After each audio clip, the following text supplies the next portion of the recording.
अगर तुम 2024 में इंस्टाग्राम स्टार्ट करके उसे पैसे कमाने का मशीन बनाना चाहते हो तो ये वीडियो तुम्हारे लिए ही है मेरे दोस्त। इसे बिल्कुल भी स्किप मत करना, नहीं तो तुम्हारा भी हाल उन 90% लोगों के जैसे होगा जो फेक गुरु से ज्ञान लेकर इंस्टाग्राम स्टार्ट करते हैं और फिर 1-2 साल की मेहनत बर्बाद करने के बाद कहते हैं इंस्टाग्राम तो मेरे बस का है ही नहीं। तुमने नोटिस किया होगा इन फेक गुरुज के पास खुद का एक भी इंस्टा पेज नहीं होता जिस पर वाकई में इन्होंने अच्छी ग्रोथ हासिल की हो, लेकिन वे तुम्हें ग्रोथ के झूठे सपने बेचेंगे। मैं उन फेक गुरुज में से नहीं हूँ। मैंने खुद सिर्फ 5 महीने में 4 लाख से ज्यादा फॉलोअर्स गेन किए हैं और यह सब एक प्रॉपर स्ट्रेटजी से किया गया है। पिछले 1 साल से मैं इंस्टाग्राम पर हूँ। इतने दिनों में मैंने कई गलतियां की हैं जो मुझे अब महसूस हो रही हैं। अगर मैं उन फेक गुरुज की बातों में आकर वो गलतियां नहीं की होती तो आज मेरे पेज पर इससे डबल फॉलोअर्स होते और जितना पैसा कमाया है उससे कई गुना ज्यादा कमा चुका होता। आज मैं तुम्हारे साथ वो एग्जैक्ट रोड मैप शेयर करने वाला हूँ जो मैंने फॉलो किया। तुम वही मिस्टेक्स रिपीट मत करना जो मैंने की थी। Let me start with the mistake जो मोस्ट लोग करते हैं,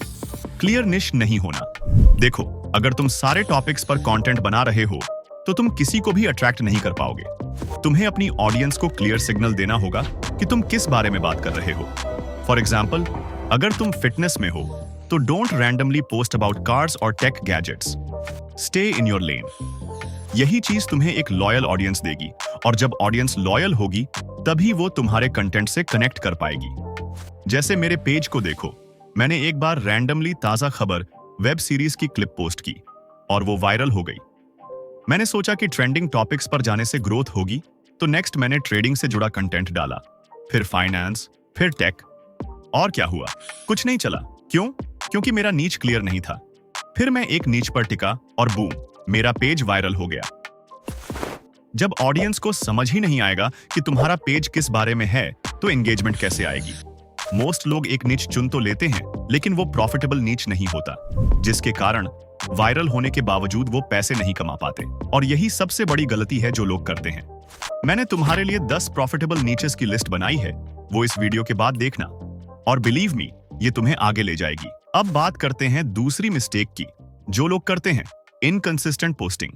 गाइस, इंस्टाग्राम का एल्गोरिदम लव्स कंसिस्टेंसी। अगर तुम यहां वहां रैंडम पोस्ट कर रहे हो और फिर गायब हो जाते हो तो एल्गोरिदम तुम्हें कभी फेवर नहीं करेगा। The goal here is to show up consistently.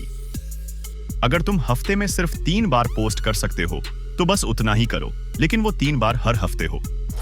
Algorithm और ऑडियंस दोनों को कंसिस्टेंसी चाहिए। याद रखना, तुम्हारे पोस्ट्स के बीच गैप्स नहीं होने चाहिए। अब देखो, मेरी बात लो। शुरुआत में मैं फोकस्ड था, हर दूसरे दिन एक रील पोस्ट कर रहा था, लेकिन जैसे ही मैंने इनकंसिस्टेंट होना शुरू किया, फॉलोअर्स कम होने लगे। इनकंसिस्टेंसी का एक बड़ा रीजन ये भी होता है कि कंटेंट क्रिएशन में एफर्ट लगता है। पहले मैं नॉर्मल एडिटिंग करके सिंपल रील्स बना देता था और वो वायरल हो जाती थी। अब जब मैं प्रॉपर रिसर्च, स्क्रिप्टिंग और एडिटिंग कर रहा हूं तो टाइम लग रहा है। एक प्रो टिप देता हूं जिससे स्टार्टिंग में तुम भी जल्दी रील अपलोड कर पाओगे। अगर तुम फिटनेस निच में हो तो देखो कौन सी वायरल रील्स चल रही हैं, उनसे इंस्पिरेशन लो, उनका हुक पकड़ो और उसे अपने तरीके से रिक्रिएट करो। एडिटिंग भी उसी स्टाइल में करने की कोशिश करो या उसे और बेहतर बनाओ। 10 ऐसी रील्स बना लो, गारंटीड तुम्हारा पेज ग्रो करेगा। जब अच्छे खासे फॉलोअर्स आ जाए तब कंटेंट क्वालिटी पर ज्यादा फोकस करो, लेकिन एक चीज याद रखो, इनकंसिस्टेंट कभी मत होना। लोग बहुत सारे कारण से इनकंसिस्टेंट होते हैं, जिनमें से सबसे बड़ी वजह है पैसा। देखो, इंस्टाग्राम पर डायरेक्ट मोनेटाइजेशन सिस्टम नहीं है जैसे कि यूट्यूब या फेसबुक पर है, तो तुम्हें पैसे कमाने के लिए कुछ ऑल्टरनेट मेथड्स का सहारा लेना पड़ेगा, जैसे एफिलिएट मार्केटिंग, स्पॉन्सरशिप्स या अपने प्रोडक्ट्स सर्विसेज सेल करना। लेकिन स्पॉन्सरशिप्स हमेशा अवेलेबल नहीं होती। ब्रांड्स तभी तुम्हें नोटिस करते हैं जब तुम्हारे पेज पर कोई वायरल रील चल रही हो, वरना स्पॉन्सर्स तुम्हें इग्नोर कर सकते हैं। मैंने ये मिस्टेक की कि मैं सिर्फ वेट कर रहा था कि स्पॉन्सर्स मुझे अप्रोच करेंगे, लेकिन हर बार स्पॉन्सर्स तुम्हारे पास खुद नहीं आते।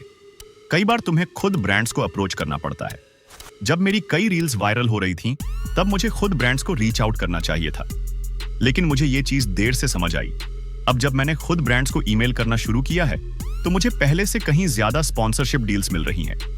अब आते हैं सबसे बड़ी गलती पर जो लोग करते हैं, फेक गुरुज का एडवाइस फॉलो करना। देखो भाई, YouTube पर भरे पड़े हैं लोग जो तुम्हें बिना सिर पैर की टिप्स देंगे। फेक फॉलोअर्स खरीद लो, दिन में 5 रील्स डालो, रैंडम हैशटैग यूज करो। सीरियसली गाइस, ये सब बस्टेड स्ट्रेटजी है। हैशटैग्स सिर्फ उतने ही यूज करो जितने जरूरी हैं और जो आपके कंटेंट से डायरेक्टली रिलेटेड हो। जितने ज्यादा रेलेवेंट होंगे उतना बेहतर। कैप्शन को शॉर्ट और कैची रखो, जैसे लोग यूट्यूब का टाइटल रखते हैं। अभी कैप्शन उतना ही जरूरी है जितना यूट्यूब का टाइटल। और सबसे जरूरी चीज, ऑडियंस से कनेक्ट करो, उनके कमेंट्स का रिप्लाई दो, उनसे एंगेज रहो। तभी तो उसे लगेगा ना कि इस क्रिएटर को मेरी परवाह है। तो फेक गुरुज पर डिपेंड मत रहो, खुद एक्सपेरिमेंट करो, स्ट्रैटेजीज टेस्ट करो और जो काम करे उस पर स्टिक करो। यही रास्ता है इंस्टाग्राम पर रियल सस्टेनेबल ग्रोथ पाने का। सो गाइस, ये 3-4 गलतियां बहुत कॉमन हैं और अगर तुम इन्हें अवॉइड करोगे तो गारंटीड तुम्हारा ग्रोथ चार्ट ऊपर ही जाएगा। क्लियर निश, कंसिस्टेंसी, स्मार्ट मोनेटाइजेशन और सही स्ट्रैटेजीज से तुम इंस्टाग्राम को सिर्फ सोशल मीडिया प्लेटफॉर्म नहीं बल्कि एक पावरफुल इनकम सोर्स बना सकते हो। Now go ahead and crush it. जाने से पहले ये वीडियो देख लो, इससे तुम्हें प्रॉफिटेबल निच सेलेक्ट करने में मदद मिलेगी।